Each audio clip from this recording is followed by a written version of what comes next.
topic is Nora Honor.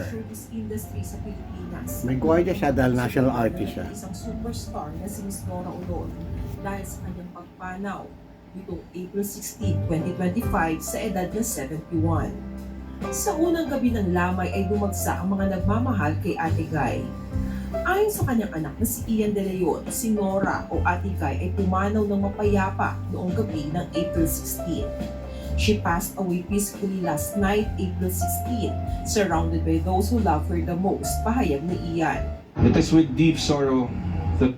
Okay, tama na yan. So let's talk about the secrets, the life of Nora Honor na hindi nyo alam. Okay? Sorry may babasahin kasi ako eh.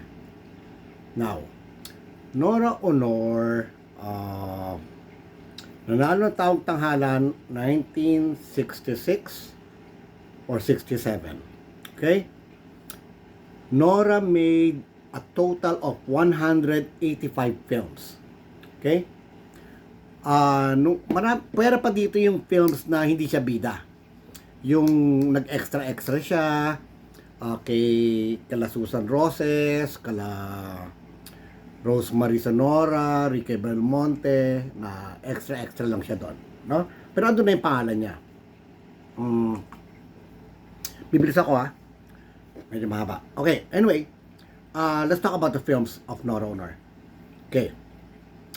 So, ang una niyang pelikula, para lang malaman nyo, ay yung All Over the World, na siya bida. Directed by Conrado Conde. Okay? Ang collab team niya yata dito is wala nakalagay dito, is Manny De Leon. Okay? Yan yung una collab team niya, Manny De Leon. Ang una niya mga collab team, Manny De Leon, Edgar Mortiz, may isa pa pero si Tirso meron pa Manny De Leon, Edgar Mortiz, and Eddie Pellegrina. Okay? So yan, pinapares sa kanya noon yon, no? Then, okay. Ayoko na ikwento yung about paano sila kay Tirso Cruz III. Alam niyo na yung kwento noon. Kung paano sila because like pinapares-pares nga ni Ike Losada, no? Until si si Edgar Mortiz sapunta kay Vilma kasi na 8 pera siya nung nag-click yung Tirso Nora. Actually, they made a lot of films together, Edgar Mortiz and Nora Honor.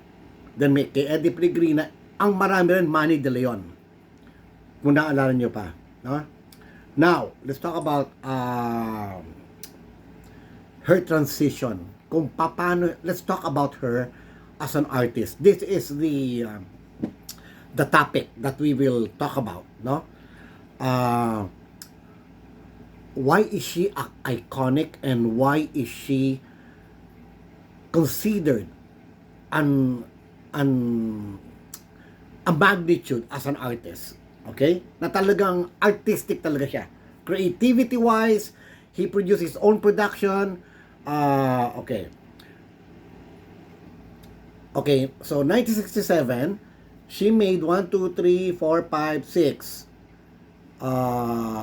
7, 8, no?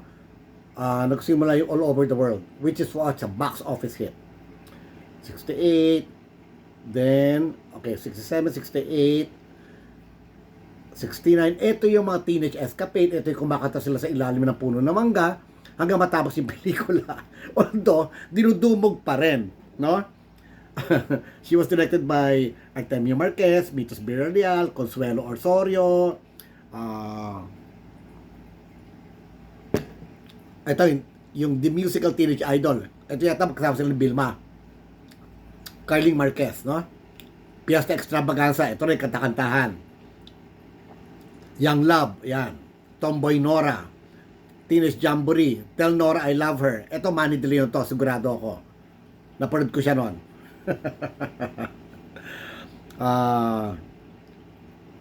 Three for the Road, napanood ko rin yan. By Artemio Marquez. Dalawa kalap team niya dito, I think Manny De Leon and then the other guy, I forgot, no? Now, ito yung transition. Ito yung transition. 1968, no? 67, 68, 69, 70, may Beloved pala siya, inulit niya, by Artemio Marquez, 1970. Around Asia with then 1971, yan yung Guy and Pete. Yan yung dinudumog na. Yung talagang hindi na sila makabdaan, no? Lollipop, okay. Okay, ito yung mga iconic, sabihin ko sa inyo. 1971, ginawa niya yung Lollipops and Roses. Okay. Why is this a history? Para lang malaman nyo, yung mga Gen Z, hindi nyo na inabot yan. Siguro nanay nyo, di pa pinapanganak nun. Okay? Lollipops and Roses. Noong 71, ang mga middle class at higher class, kung sinabi mo Filipino films yan, ang tawag na palagi mo nasama mo na ako. Ang tawag namin diyan mga bakya. Bakya mo naman. Pag may Filipino songs sa play at nagustuhan mo, ang bakya mo naman. Ayaw nila. Yung mga Burgess, the Burgess elite society, ayaw na mga ganyan. Ang tawag nila bakya. Dapat English songs. Dapat English films na pinapanood mo. Hindi pwede Tagalog. Okay? So, saan nanonood yung mga Burgess? Okay. Siyempre nakatira sa Makati. Okay, Magallanes Village, Tasmaninas Village, Fourth Park, Bel Air, Urdaneta, Salcedo, San Miguel Village, all the villages, no? Okay. So, ang quad, ang mga sinihan sa Makati, and Makati area, actually mga Burgess nun, nakatira lang sa Makati. Okay? May mayayaman sa Quezon City pero kukunti lang sila doon. Kumbaga lahat ng concentration ng mga mayayaman noon sa Makati. Okay? Now, ilan ang sinihan sa Makati nung panahon na yon? Ando na yung quad. Hindi, yung quad hindi 71 yon. Siguro ang quad nagawa mga 74, 75 na. Wala pang quad noon. Ang meron lang sa Makati noon, Magallanes Theater at Rizal Theater. Wala pa Makati Cinema nun. Okay. Magallanes and Quad. Konti lang naman na tao nun. Ang population nun. Konti lang, di ba? So, 1971, lahat kami, bakya, putang ina. Pero, si Nora Honor was already rising, no? And then, okay, sideway. Yung mukha ko nagbakbak na naman kahapon. So ang dami kong balat na natatanggal, nagpeel because of the retin A. So kaya pala sabi ko, pat ang pangit ko kahapon. Yung pala magbabakbak na naman yung mukha ko. Anyway, so let's go back. So ang theater sa Makati noon, Magallanes and Rizal Theater. Okay? So 1971 naglabas si Nora ng Lollipops and Roses. Okay? For the first time in history, in the Philippine cinema, first time nangyari, pinasara ang mga sinihan. Dati kasi, di ba, naalala nyo, wala kaming mga last full show. Yung kailangan manood ka with the start of the movie. 7 o'clock, kailangan nandun ka, 5 o'clock, 9 o'clock, ganon. Okay. Dati, noong unang panahon, pwede ka manood anytime, hindi ka nalalabas ang sine. Uulit lang yung sine. So, kung naupuan mo sa gitna, aabangan mo hanggang doon sa gitna. Minsan, nag-extend yung mga tao, uulitin lang hanggang ending. Okay, so yun yung panahon ng cinema before. Putya, umiinit na. Anyway, kasi aircon ko dito mahina. Anyway. For the first time, yung Lollipops and Roses with Kokoy Laurel. Kasi ito yung nag-shooting sila sa Amerika. Alam mo naman, hayok na hayok ang mga Filipino no sa US during that panahon. Wala pa nakakalipad ng US masyado. Okay? Nanay ko nakalipad na siya. I don't know how long the flight was. Okay? Pero nanay ko, doon siya 65, 1967, almost every year, nanay ko lumilipad. Anyway, so yung mga tao, takam na takam sa US. Wala pa internet nun eh. So, pinakita yung US doon, yung nag-snow sila, tapos kumanta pa si Nora nung We've Only Just Begun. Napasara ang mga sinihan. Okay, Manila, explainable, masa yan. Quezon City, explainable, masa yan. Pero putarages, ang Makati, nagsara. Hindi na pinapasok ang tao hanggang mayroong lumalabas. Magallanes Theater, nasara. Dahil punong-puno ng tao yung sinihan. And Rizal Theater. So, alam mo, sabi ng mga Burgis, okay, sabi ng mga Burgis nun, mga katulong yan, kaya nasarahan. Yung mga maid namin nanood ng Lollipops and Roses, kaya nasara yung Magallanes Theater. Hindi ko makakalimutan yun. Yung mga excuse ng mga Burgis, yung mga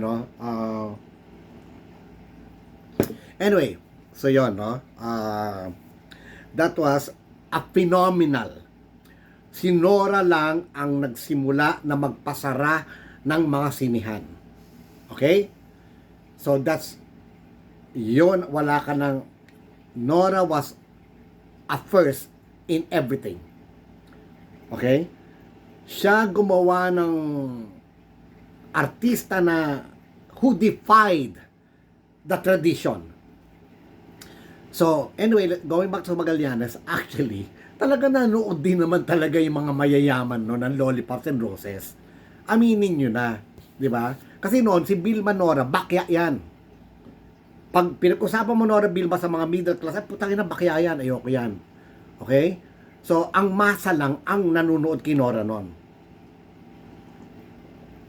Until, yung mga Burgis, katulad namin kami mga teenager noon, no? Hindi na namin ma-avoid yung phenomena ni Nora. Hindi na namin ma-avoid. Eto, matatawa kami, kwento ko sa inyo. Na only few people know it. May mga best friend kami sa Bel Air, kapitbahay namin, sa Paseo de Rojas. Okay? Lumipat sila sa Quezon City. Okay. So, lumipat sila sa Quezon City, invite. Pangalan niya, Shynet. I cannot even forget her name.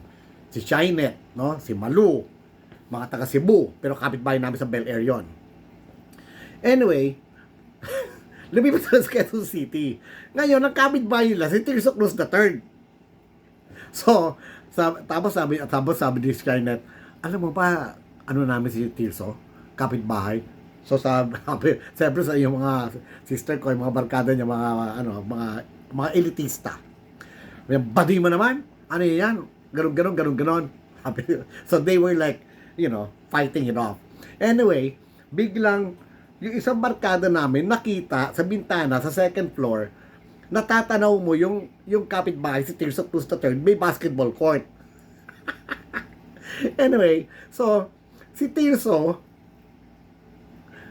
ando doon naglalaro ng basketball. Tapos, yung mga babae, tapos sabi niya, huy, si Tirso Cruz III yun, no? Bigla nagtilian lahat sila pumunta sa bintana. So, they cannot really hide it. Na kahit sabihin nilang bakya, deep inside their heart, humahanga din sila kay Nora at Tirso nun. Okay? So, yun muna, part 1, kasi mahaba ito, no? Marami pa akong kwento about Nora Honor. Since let's pay tribute to her, only few people are giving tribute to her in YouTube. Bakit? Dahil naghirap na? Bakit? Dahil inuutangan kayo? Next topic yan. Hindi pa ako tapos. Next topic, yung mga iconic films niya. Paano nabuo? Paano niya ginawa? Lahat. Okay?